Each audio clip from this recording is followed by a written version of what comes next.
Isso aconteceu ao longo de 3 ou 4 anos, quando eu era criança. Não lembro exatamente quando comecei a ter o primeiro pesadelo, mas ele era recorrente e, em boa parte das vezes, meio lúcido, aparecendo a cada 2 meses mais ou menos. Lembro que sempre que acontecia, eu estava deitado na cama, mas a visão não era da minha perspectiva. Em vez de estar vendo do meu ponto de vista, eu me via do teto, como se estivesse observando o meu próprio quarto por uma câmera de segurança. Isso me deixava com medo e eu tentava nadar ou flutuar até o meu corpo, mas nunca conseguia me mover além de virar a cabeça e olhar ao redor. Eu sabia que estava sonhando, mas isso não diminuía o medo. Após me acalmar um pouco, começava a notar detalhes estranhos no meu quarto. Por exemplo, o relógio digital na mesa de cabeceira sempre marcava a hora ao contrário, algo que me chamava a atenção. Assim que percebia isso, começavam a aparecer outros elementos estranhos. Desenhos de giz de cera, típicos de uma criança da minha idade, estavam colados pelas paredes e na cômoda, mas eu não me lembrava de tê-los feito. Eu não era o tipo de criança que desenhava muito, então não era algo que eu simplesmente tivesse esquecido de fazer. Os desenhos sempre mostravam um grupo de pessoas de mãos dadas, sorrindo, com uma figura menor, que eu só podia imaginar que era eu. Elas estavam sempre diante de uma casa de telhado azul. Não consigo lembrar de mais nada sobre esses desenhos. Outro detalhe peculiar dos sonhos era um trem de brinquedo que sempre aparecia em um lugar diferente do meu quarto. Isso era significativo porque eu tinha perdido esse brinquedo há anos. Depois de analisar esses elementos, sentia uma vontade inexplicável de olhar pela janela. Sempre que eu olhava como se fosse um comando, um homem aparecia muito perto do vidro. Ele tinha cabelo curto e grisalho, com um corte na têmpora esquerda. Isso é tudo o que lembro do rosto dele.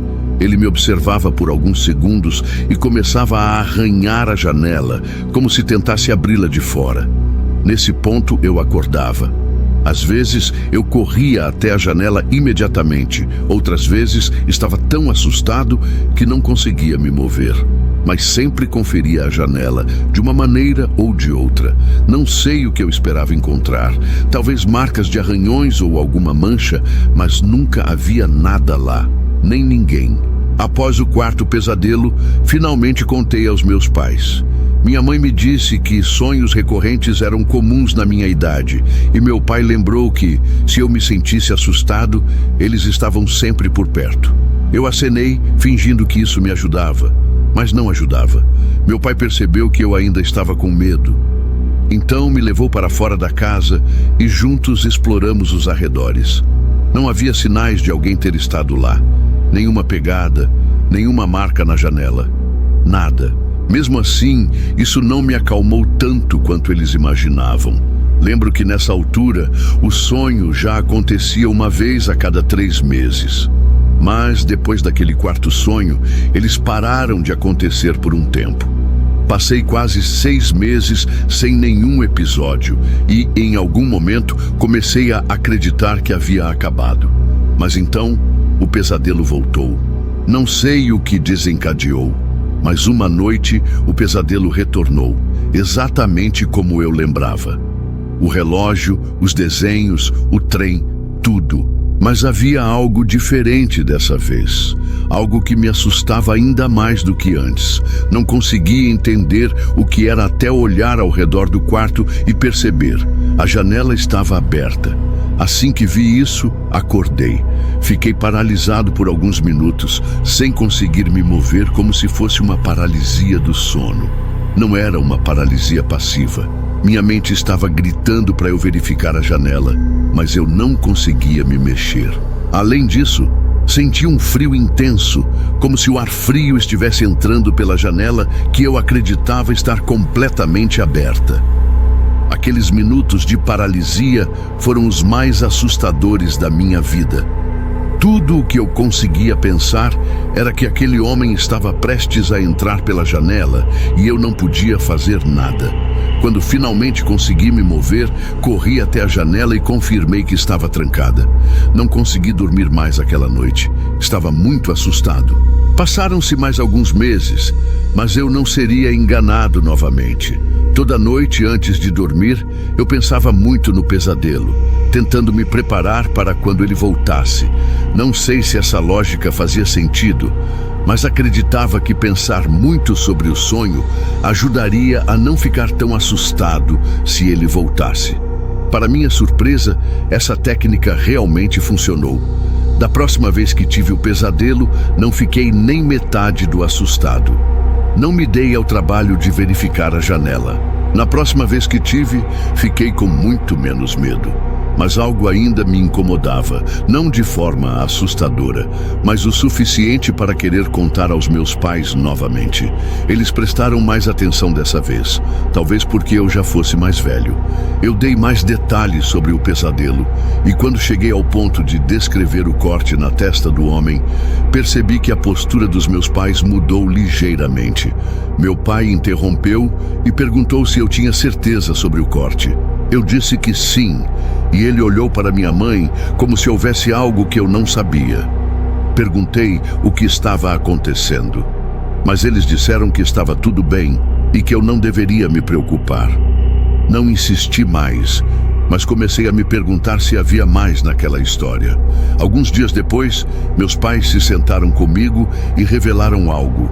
Não foi uma grande revelação, mas minha mãe explicou que, quando eu era muito pequeno, havia um homem chamado Brian que às vezes me observava. Eles o chamavam de tio Brian, mas ele não era da família, era apenas um amigo próximo do meu pai. Brian estava muito presente quando eu era bebê, especialmente quando meus pais trabalhavam. Mas algo aconteceu, uma briga entre eles que fez com que cortassem laços, e meu pai proibiu Brian de se aproximar novamente, especialmente de mim. Eles não deram detalhes sobre o que causou a briga, mas disseram que não tinha nada a ver comigo e que eu não precisava me preocupar. O único outro detalhe que me incomodou foi que Brian tinha uma cicatriz na testa de um acidente de carro. Eles não falaram isso diretamente, mas eu fiz a conexão. Naquela noite, meu pai ficou mais tempo comigo depois que minha mãe foi para a cama. Ele me contou que achava que os sonhos eram uma maneira do meu cérebro processar algo muito profundo, uma memória de quando eu era pequeno. Ele mencionou como eu estava muito perto de Brian na infância e como eu sempre queria que fosse ele a me colocar para dormir. Eu não me lembrava de nada disso, não lembrava nem de uma única memória com ele. O tempo passou e os sonhos ficaram mais espaçados. Eu os tive apenas uma ou duas vezes no ano seguinte, mas as coisas ficaram muito mais sombrias no quarto ano. Uma noite, depois de acordar do pesadelo, olhei para a janela por hábito e dessa vez vi algo se mover. Foi um relance, mas eu estava 100% certo de que algo tinha se movido do lado de fora da minha janela. E assim, todo o medo voltou. Eu pulei da cama e gritei pelos meus pais, que me levaram muito a sério. Meu pai correu para fora descalço e minha mãe me abraçou forte. Eventualmente, meu pai voltou e sussurrou algo para minha mãe. Eles me disseram para ficar onde estava enquanto chamavam a polícia. Eu fiquei no quarto deles, mas não ouvi sirenes ou qualquer outra coisa, apenas suas vozes. Meu pai disse que estava tudo bem e que a polícia cuidaria de tudo. No dia seguinte, ele me confessou que viu algumas pegadas bem fracas sob a janela do meu quarto. Perguntei se ele achava que era Brian, mas ele disse que isso era impossível, já que eles haviam se mudado e Brian não sabia onde morávamos. Meu pai me prometeu que nada de ruim aconteceria, e ele estava certo. Eu nunca tive aquele pesadelo novamente. Meus pais nunca gostaram de falar sobre o que aconteceu, e eu entendo o porquê. Eu provavelmente nunca terei respostas sobre essa experiência, já que aconteceu há tanto tempo. Mas, se algum dia eu tiver, eu vou enviar. O que realmente me intriga é o pensamento perturbador de que, cada vez que tive aquele pesadelo, havia alguém do lado de fora da minha janela me observando. Será que é possível que alguém tenha estado me observando periodicamente por 4 anos? Eu realmente não sei. O que posso dizer é que estou 95% certo de que meus pais nunca chamaram a polícia naquela noite. Isso é algo que provavelmente nunca vou entender. Na maioria das noites, eu costumo adormecer ouvindo algum tipo de som. É a melhor forma que encontrei para pegar no sono rápido. Às vezes, é um vídeo de xadrez, outras vezes um podcast sobre o espaço, ou até uma gravação de uma tempestade com trovões. Você já entendeu a ideia? Sou um sonhador muito ativo, então o que eu escuto para dormir geralmente aparece nos meus sonhos de alguma forma. Por exemplo, se eu adormeço assistindo a uma compilação de futebol, provavelmente vou sonhar que estou jogando bola. Essa técnica é muito útil porque eu tinha muitos pesadelos quando era criança, e ela me ajudava a evitá-los. Isso aconteceu há algumas semanas, numa noite do pijama na casa do meu amigo Duncan. Como era uma noite do pijama, eu tive que dormir de forma normal, sem som para ajudar. Isso não foi um problema, só que meus sonhos ficaram mais imprevisíveis. Éramos 3, eu, Duncan e Ian. Os pais do Duncan estavam fora da cidade naquele fim de semana, por isso fizemos a noite do pijama na casa dele. Ele tem vários sofás grandes e confortáveis na sala, então foi lá que dormimos. Naquela noite, tive um dos sonhos mais vívidos que já tive há tempos. Eu estava no meio do mar, em um pequeno veleiro. Nem sei de onde surgiu essa imagem. Nunca estive em um veleiro. A água estava muito agitada e o céu tinha uma cor estranha, uma mistura de roxo escuro com cinza. O vento soprava forte, mas não de um jeito assustador. Parecia cena de filme. De repente, o barco balançou forte. Eu não conseguia ver o que havíamos batido, mas senti claramente o impacto. O barco virou de lado e alguma coisa rachou embaixo. A água começou a entrar pelo casco e eu tentei tampar o buraco com a minha jaqueta, mas não adiantou nada. Entrei em pânico, um desespero total. Quando o barco começou a afundar, um golfinho pulou da água, olhou direto nos meus olhos e disse em inglês perfeito: "Acorda." Isso me despertou na hora. Normalmente, fico meio grogue ao acordar, mas dessa vez foi diferente, embora eu ainda não soubesse o motivo. Olhei ao redor, tentando perceber algo estranho, mas tudo parecia normal. Meus amigos estavam dormindo ao meu lado e a sala estava do jeito que deixamos. Você conhece aquele momento estranho logo depois de acordar, quando o cérebro ainda não processa direito as coisas? Era isso que eu sentia. Mas alguns segundos depois, meu cérebro voltou ao normal e percebi um som estranho, totalmente fora do lugar. Era um barulho forte de água correndo, vindo do andar de cima. Não era um gotejar de torneira, era um som constante, como uma mangueira ligada. Deve ser por isso que sonhei com o mar. Fiquei parado tentando entender o que ouvia. Então, como um idiota, resolvi subir para conferir. Subi as escadas devagar, tentando fazer o mínimo de barulho possível. O som ficava mais alto a cada passo. Era a água correndo mesmo, vindo do banheiro no final do corredor do andar de cima. A porta estava entreaberta e mesmo de longe dava para ver a pia. Um dos registros estava aberto até o máximo e a água jorrava com força total. Não tinha como isso estar acontecendo sozinho. Não fazia sentido.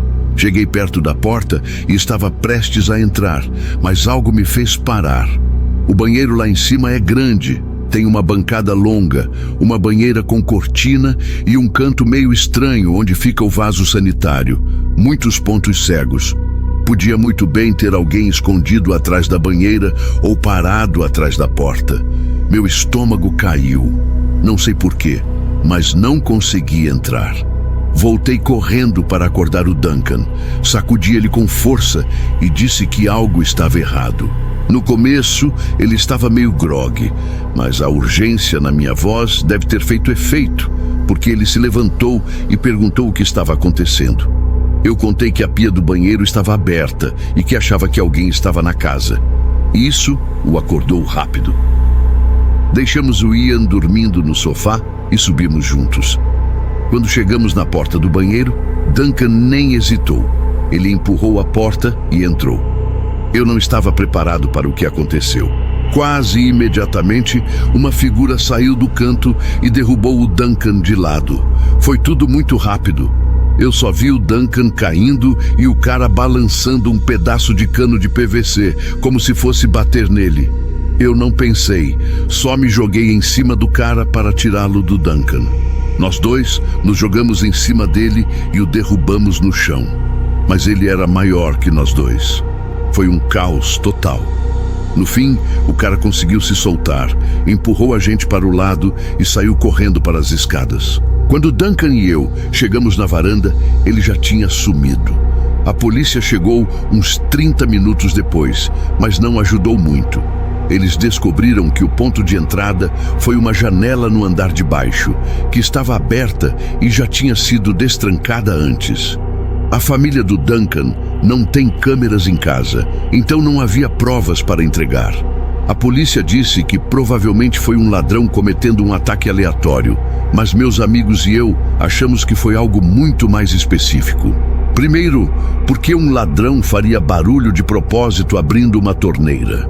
Sim, era uma armadilha para atrair alguém para o andar de cima, mas qual seria o sentido se ele só queria roubar a casa? Isso me faz pensar que ele tinha uma intenção muito mais sinistra. Uma que eu não consigo explicar totalmente. Duncan está convencido de que quem invadiu sabia que os pais dele estavam fora da cidade e esperava que só ele estivesse lá naquela noite. Se isso for verdade, só posso imaginar que quem entrou queria ferir gravemente ou até matar o Duncan. Nem gosto de pensar no que teria acontecido se eu tivesse entrado naquele banheiro sozinho.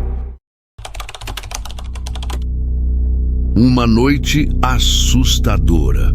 Isso aconteceu numa sexta-feira à noite, há alguns meses. Os pais da minha namorada, Bonnie, tinham planejado uma viagem para fora da cidade durante o fim de semana para comemorar algum aniversário, pelo que me lembro. Então, naturalmente, Bonnie me convidou para passar a noite na casa dela. Normalmente, os pais dela são bastante rígidos e não permitem que eu durma no quarto dela, mas como eles estariam fora o fim de semana inteiro, achamos que não haveria problema. Bonnie mora em um bairro suburbano, onde todas as casas são praticamente iguais. O lugar é tão silencioso que por volta das 22 parece uma cidade fantasma. Confesso que esse silêncio me deixa um pouco desconfortável quando saio tarde da noite. Então fiquei aliviado só de pensar em ficar ali tranquilo. Cheguei lá por volta das 20 horas, trouxe alguns petiscos e assistimos a um filme, como de costume. O quarto da Bonnie fica no segundo andar, com a janela voltada para o quintal.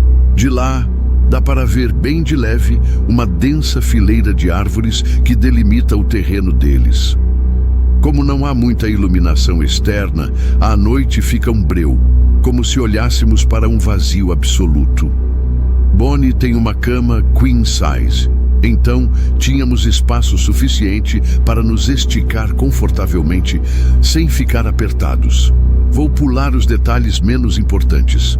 Por volta da meia-noite, desligamos a TV e fomos dormir. Não me lembro exatamente de quando adormeci, mas lembro perfeitamente do sonho perturbador que tive depois. Antes de continuar, quero dizer que só tive sonhos de falso despertar algumas vezes na vida, e essa noite foi uma delas. Para quem nunca teve essa experiência, é algo muito estranho, quase transcendental.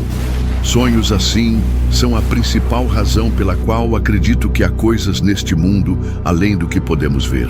No sonho, acordei de repente com o som inconfundível de uma porta batendo lá embaixo, no andar térreo. Antes que eu pudesse processar o que acontecia, passos apressados começaram a subir as escadas. Sem pensar, me levantei na cama com a intenção de interceptar quem quer que estivesse invadindo a casa, mas algo me impediu. O quarto da Bonnie estava exatamente igual ao que estava quando fomos dormir. cada detalhe no lugar certo, exceto por uma coisa que ainda consigo visualizar nitidamente. Uma tênue luz amarela vazava para o quarto pelo vão da porta. Era só uma fresta, mas eu não conseguia desviar o olhar. Minha confiança desapareceu. Meus olhos foram fixando naquela pequena faixa de luz enquanto tudo ao redor começava a escurecer. Os passos chegaram ao topo da escada e começaram a se aproximar da porta. Mas eu estava paralisado, incapaz de agir. Então, silêncio. Eu continuava fixado na luz sob a porta quando começaram a surgir vozes. Primeiro, uma voz feminina dizendo um monte de coisas horríveis sobre mim, insultos à minha aparência, à minha visão de vida, ao meu futuro. Depois, as coisas ficaram mais pessoais. A voz sabia detalhes profundos sobre mim, coisas que nunca contei a ninguém, nem mesmo a Bonnie. Começou a recitar eventos do meu passado, coisas que eu disse, coisas que fiz, coisas que nenhum estranho poderia saber.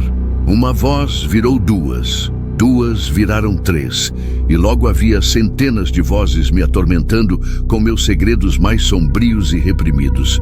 Parecia que as partes mais obscuras do meu cérebro estavam sendo arrancadas e expostas sob um microscópio. Eu não aguentava mais. Joguei as cobertas para o lado, corri pelo quarto e abri a porta, pronto para enfrentar quem quer que fosse. Mas no instante em que abri a porta, todas as luzes da casa se apagaram e fui mergulhado na escuridão total. As vozes cessaram e o ar ficou gelado, tão frio que parecia cortar minha pele. Por um instante, senti que tinha entrado em outro mundo. Cambaleei para trás, desorientado, até encontrar a cama e me enfiar debaixo das cobertas como se tivesse 6 anos. E então acordei, só que ainda estava sonhando, só não sabia disso. Sentei devagar, ainda assustado, tentando me convencer de que o pesadelo tinha acabado. Mas para meu horror, quando olhei para a porta do quarto, vi aquela mesma faixa de luz entrando. E então ouvi de novo. A porta lá embaixo batendo, seguida daqueles passos frenéticos subindo as escadas. A sequência inteira se repetiu com uma precisão agonizante. Os passos parando na porta, as vozes, tudo de novo. Não consegui me controlar. Corri outra vez para a porta e a abri, só para ser engolido pela mesma escuridão fria de antes. Quando finalmente acordei de verdade, meu coração disparava. Eu tinha quase certeza que estava acordado, mas estava tão desorientado pela estranheza daquele sonho de falso despertar duplo que não podia ter certeza. Bonnie estava dormindo profundamente ao meu lado, completamente alheia ao que eu acabara de passar. Foi aí que soube que estava acordado de verdade. No sonho, eu nem tinha pensado em olhar para o outro lado da cama. Comecei a relaxar. Mas quando sentei para olhar para a porta do quarto, quase gritei. Lá sob a porta estava aquela mesma faixa de luz que eu vira nos meus sonhos.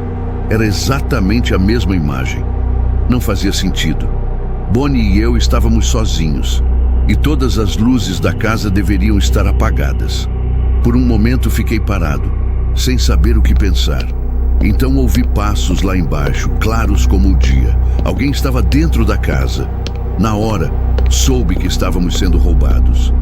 Sem pensar 2 vezes, peguei meu celular e liguei discretamente para a polícia. Depois de contar o que estava acontecendo, fui até a porta para conferir se estava trancada.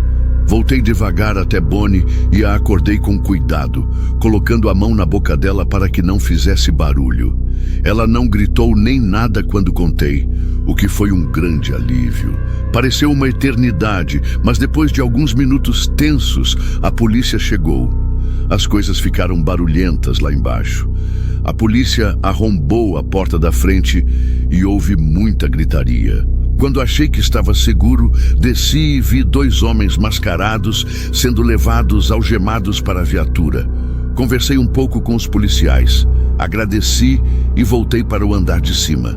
Já era tarde, mas os pais da Bonnie voltaram da viagem mais cedo quando souberam do que tinha acontecido. Eles nem ficaram bravos por eu ter ficado na casa. Depois de ouvir minha história, ficaram até agradecidos. Cerca de uma semana depois, Bonnie me ligou com mais informações. Os policiais disseram aos pais dela que os 2 homens presos admitiram ter invadido a casa porque viram uma postagem no Facebook sobre a viagem deles e acharam que ninguém estaria em casa. Por mais estranho que pareça, pensar na invasão em si não me incomoda tanto. O que não sai da minha cabeça é aquele maldito sonho. Consigo aceitar que o barulho da invasão tenha entrado na minha mente de alguma forma. Isso faz sentido. Mas o que não entendo é o conteúdo do sonho. Bonnie acha que eu tenho alguns demônios não resolvidos, escondidos no subconsciente, mas eu não gosto nem de pensar nisso. E quanto à porta, eu estava deitado, então nem teria como ver a porta, muito menos imaginar uma imagem perfeita dela na minha cabeça. Realmente não sei o que pensar, mas aquela faixa de luz é algo que vejo o tempo todo.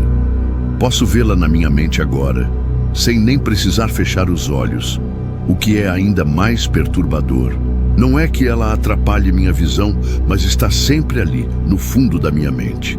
Tenho certeza que essa imagem vai desaparecer um dia, mas uma parte de mim tem medo que ela fique gravada para sempre.